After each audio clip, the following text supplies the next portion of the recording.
Hey y'all, 3 o'clock, welcome to New Orleans. My name is Mark, this is Rosetree Glass Studio. I'm the owner here, along with my wife Brenda, and I'm going to entertain you today, show you a little glass blowing, talk a little bit, have a good time. This week, special week, well, kind of melancholy week. We're missing Jazz Fest. I know a lot of my friends out there are watching, are missing it too. This week we're going to do something for musicians because this is a huge week for musicians, a huge 2 weeks for musicians, and they've totally lost their gigs. So what we're going to do is we are going to donate to the New Orleans Musicians Clinic. We are going to donate anything, any non-sale item that we sell. We are going to donate 20% of the profits to the New Orleans Musicians Clinic. So if you go on our website, buy a little bit. Mother's Day's coming up. We'll spread the love a little bit to the musicians. Also on Thursday, we're going to do something special for musicians also. So tune in on Thursday at 3 also. So let's get started. Come over here, Darcy. Darcy is doing my camera. This is the piece from last week, the soap dispenser. Just wanted to show you the finish because I've been so busy I have not been able to even post it. So that's the one we did last Thursday. Today, what we're doing today is we are doing this New Orleans Paperweight, which I thought was kind of nice. Get on top of it, kind of. And so what we have here, we have a heart, we have the fleur-de-lis inside a heart, and actually there's another little heart on top of the fleur-de-lis, if you see that up close. So, to make this, what I'm going to use is, I'm going to use a little mold. And this mold is carved out of graphite. So you see the fleur-de-lis and the heart inside the fleur-de-lis. And by doing this, I could put that second heart on it. So the thing about glass is it is a liquid in its molten form. Molten meaning liquid. So if I put some glass in here, a liquid will fill up whatever form it's in. It'll fill up a bucket, it'll fill up a cup. So whatever form you have, you pour liquid in it, it fills that form. So I'm going to pour glass in here and it'll fill this form with glass that I'll attach to the top of the paperweight. So today is not going to be a blowing day, it is more a sculpting day. So sculpting just means using the glass and not making it a hollow, blown form. It's just going to be a solid form. So let's get going, and we'll come over here to the furnace.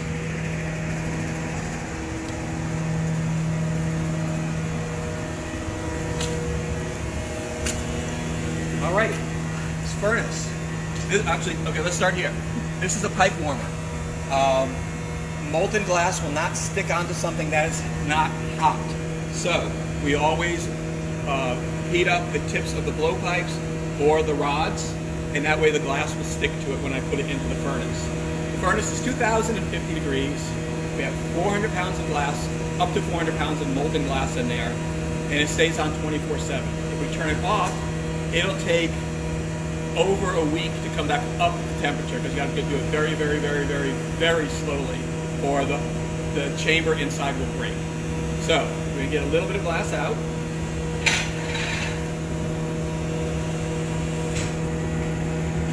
And you see it's pretty hot in there. And I'm using a rod. It's a hollow rod, but it's closed off at the end so we can't really blow into it. So what I'm doing is I'm turning the rod all the time. And I'm going to smooth it out on this table, which is called a marver. Now, last week I promised that we would talk a little history. Because we do have some kids out there, some students who are watching, and as promised, we're going to do a little lesson also today. So, glass blowing goes back about 2,000 years, but glass as a art form goes back almost 3,500 years, back to the time of the Egyptians. So you see that, actually, I'll keep breaking in and out. this first layer is done. I'm waiting for this layer to cool off to get my second layer on. So, Egyptians, 3,500 years ago, what they did, they didn't have blowpipes, they didn't use blowpipes. What they did was they had rods of clay that they would dip in the molten glass. And you all remember the feathering I did with the pick? They would do that kind of thing with the glass. And on the end of their rod, they would have a shape of, let's say, a little amphora.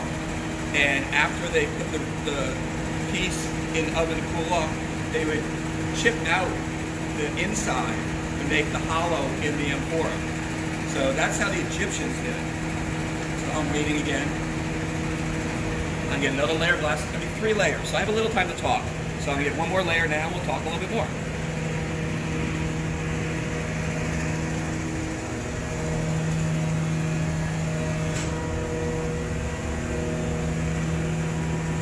So another layer, turning all the time.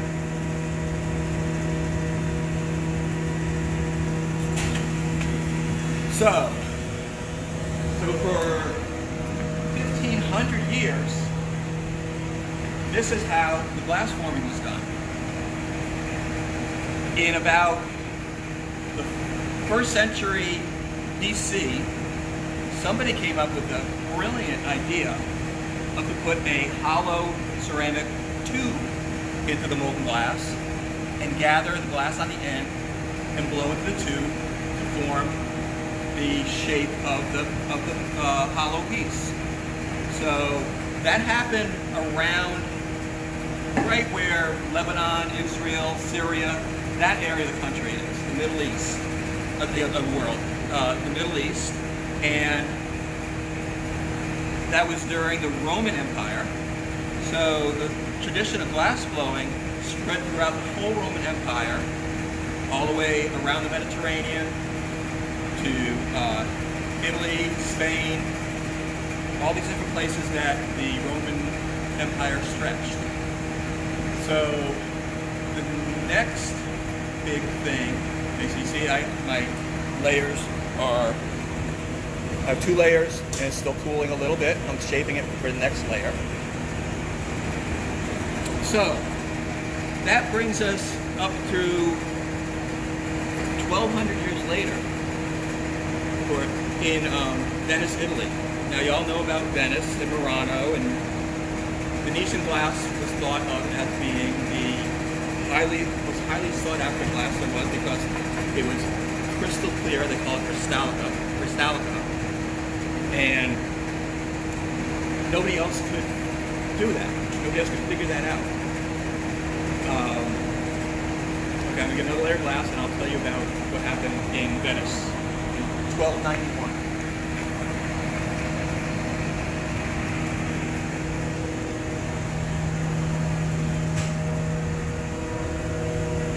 Last layer of glass.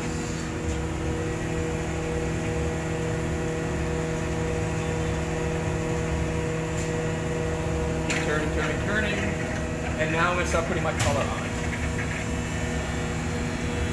So I have colored glass that's in a grain stage. So it's kind of like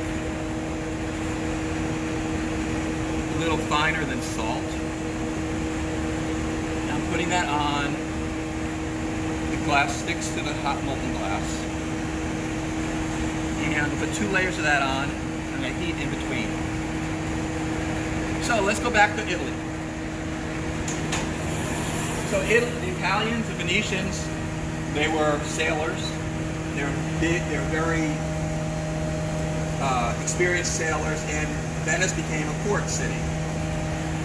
And what happened was, because the glass was so highly thought of, in 1291, because the rulers in Venice did not want the city of Venice to burn down in case if something happened with the furnaces, glass blowing furnaces, they moved all the furnaces over to the island of Murano, which is just off of the coast of Venice.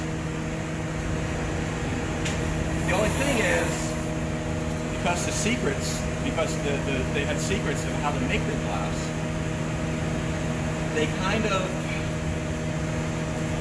would not allow the glass artists to leave the island. If they did leave the island, from what I understand, they were hunted down and killed. So they were given privileges that normal working class people did not have, but they were not allowed to leave. And so now I'm setting up for my shaping. I'll have a little break here for a second. Say hello to everybody. Is anybody, hopefully anybody, somebody's out there. I'm kind of doing a monologue. Oh, yeah. You are. That's I'm all sorry, right. I usually talk to y'all, but today's kind of a monologue kind of day. We got Barry, of course, is in, saying hi. Laurie from Connecticut is saying hi. Hello, hello, hello. Jen from Missouri, and I was showing the paperweight for a second that we're making today. And while you're doing that real quick, I'm just going to show them our Festin at Home stuff. So the stuff on the table that Darcy's showing is pieces that we have in stock right now. So if you want to buy something, if you forgot to get something for that loved one that kind of likes glass, we have a whole selection here, and we also have stuff on our sale page on our website. I also have to know when to move out of his way. Right. So now what I'm doing is I'm taking my jacks and I'm cutting lines into the paperweight, and these will be the twists.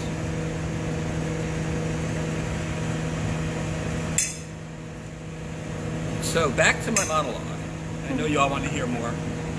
So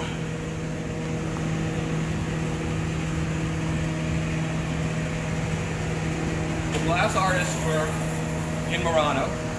There were other glass. Some of the secrets kind of escaped a little bit, but what the biggest thing that happened in the 1600s was a man named Antonio Neri wrote a book called The Art of Glass Blowing, and he just spilled all the secrets. So at that point, it started. The whole glass blowing thing kind of blew up, and there are a lot more studios or factories and all that were established, more around the world. So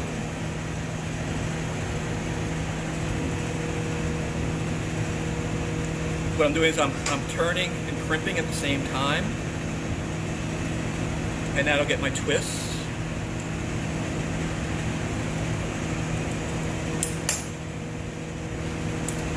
So glass blowing spread across Europe. Glass blowing is responsible for a lot of things. One is the deforestification of Germany, because what happened was there was a lot of German glass blowers, and the fuel that they used was wood, was lumber. So they had to cut down trees for that lumber.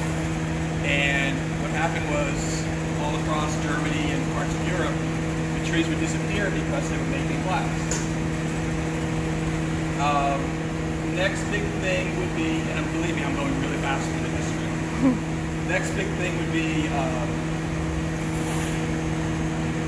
in England in 1676, George Ravenscroft figured out how to make lead crystal. Now, lead crystal, as you know, is just a different kind of glass, where it's softer, it's more brilliant, and so that's what they use to cut glass. So a lot of cut glass, and still traditionally in England and in Great Britain, that the cut glass, the best cut glass, comes out of there. So that's late 1600s. But, I skipped one thing. I'm heating up again. I'm still going. Anybody out there? I mean, you know, hi.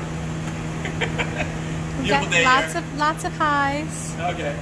Brenda Becknell has said hi. It's a monologue. If you have any questions while I'm spieling, let me know. History is a pet project of mine. I first started to be a history major before I actually was an art major in school, so it's near and dear to my heart. So,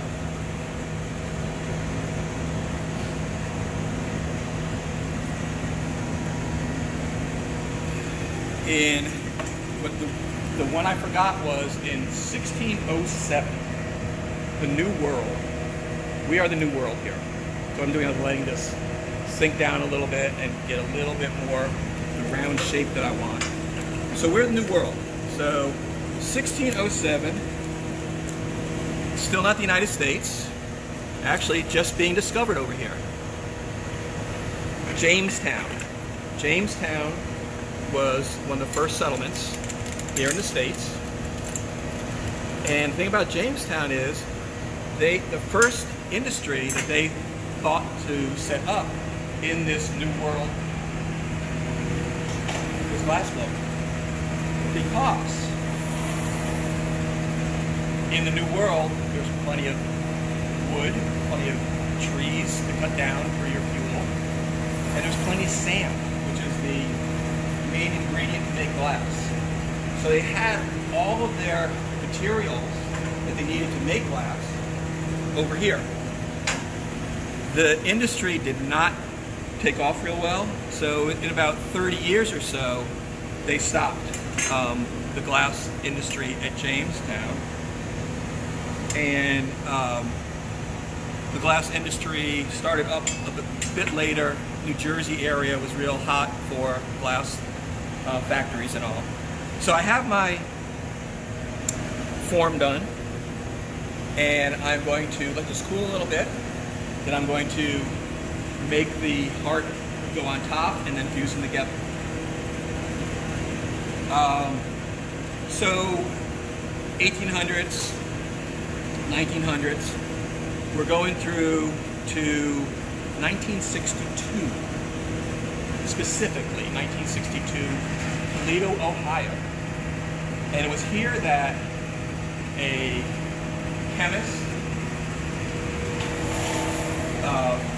figured out a formula for small batches of glass that could be blown. His name was Dominic Lavino, and before this time, there were a few artists that used small batches of glass, but most of it was big batches in factories. So Lavino figured out how to make this glass, and he set up a bunch of workshops with Harvey Littleton, who was teaching at University of Wisconsin, and they started these Toledo workshops to introduce studio glass as an art form. So my lineage goes back to those workshops in 1962, also back 2,000 years before that, but I have a direct line through people that I have studied with who were at those original workshops in 1962 in Toledo. So I'm going to go get some glass for this.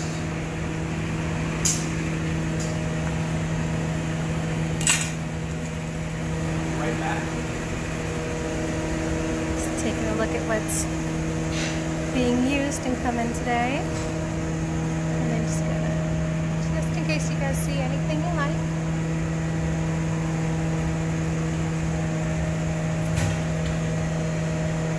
And he's coming back and I have to run away again.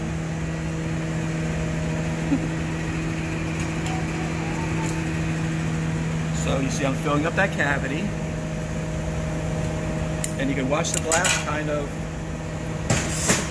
spread out, giving it a little boost.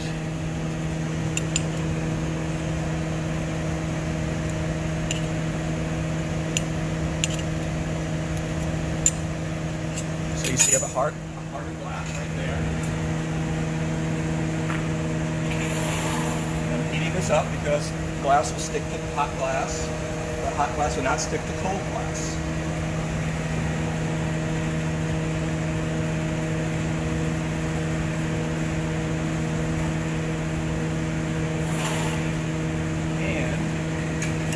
Trickiest part is to come close to putting it on center. So now I have a heart on top of the paperweight.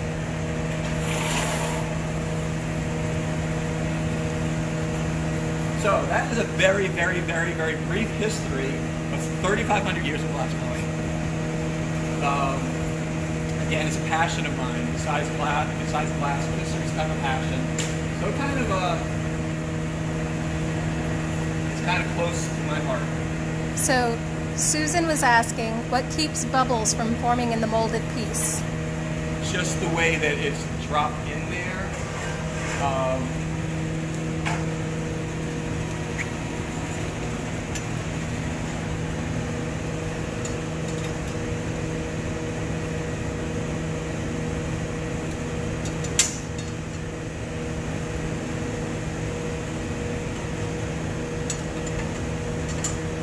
So I'm just making the contact a little bit closer.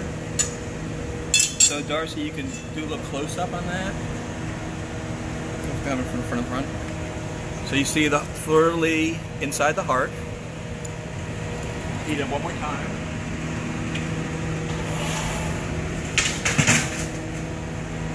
And thank you for indulging me with letting me go on and on about the history of glass. So if you have any other questions about what I'm doing or things that I've said today, let me know. Personally, I'm fascinated.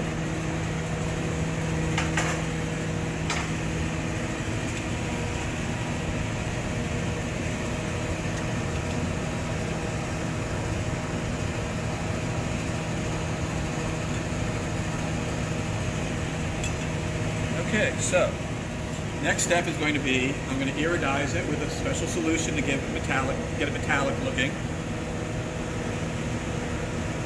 And I'm going to do that in next step.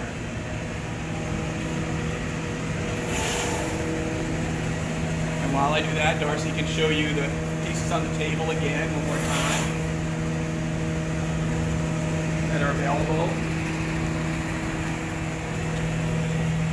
Isn't it great, Donna?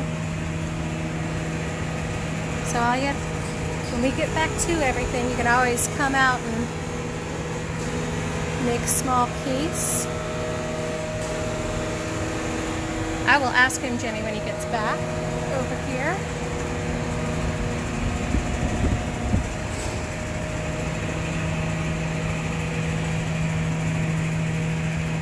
Jimmy wants to know how many of your tools are handmade or custom made. At the bench, not really.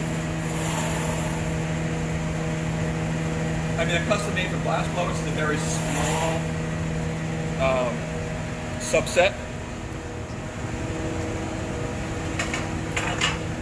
Some stuff we make ourselves, like the ice pick and that kind of thing. Shine on that. So you see now I got the shiny, I got the purples and greens and gold, so that's our Mardi Gras color. And then I'm going to kind of let this sit for a little bit because I want the temperature to even out about the whole thing. Right now the inside is hotter than the outside, so I'm letting this cool off a little bit. And I'm going to heat up the outside again so that the temperatures even off before I put it into the oven to do the final cool off.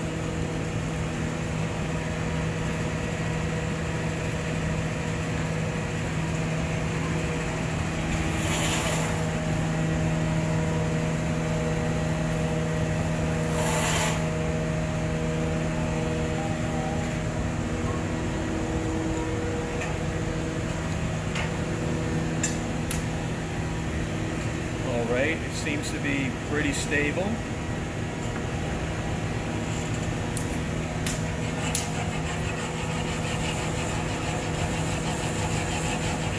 So I'm using a file with water, and it's diamond impregnated to score the glass. Then I come over here to my crack off table, and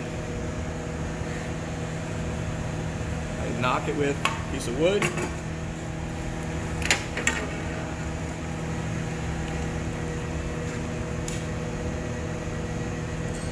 And that's the finished piece, and in it goes the oven. And what will happen is that will sit overnight. Well, it sits now until I'm done working for the day. And the oven is 920 degrees. And what happens is the temperature of the piece stabilizes at 920 across the whole piece, and then I'll put on a turn down, and slowly it will come down and come down to room temperature in about 16 hours or so. Pamela wants to know, how many pieces a day do you make? Depends on the pieces, depends on the day. Right now my brain can't function really well, so I'm way behind on how many pieces I can make. I can make more ornaments than I can vases. Depends, 7, 8, 9 vases, and then more on after that. So after that comes out of the oven, it got to cool, and then what we do is we grind the bottom of the piece so it sits flat on the table, and then sign it like we do everything else, and then ship it out to you.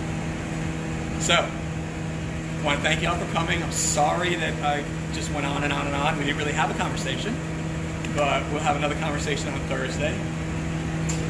As you know, we are rosetreegallery.com.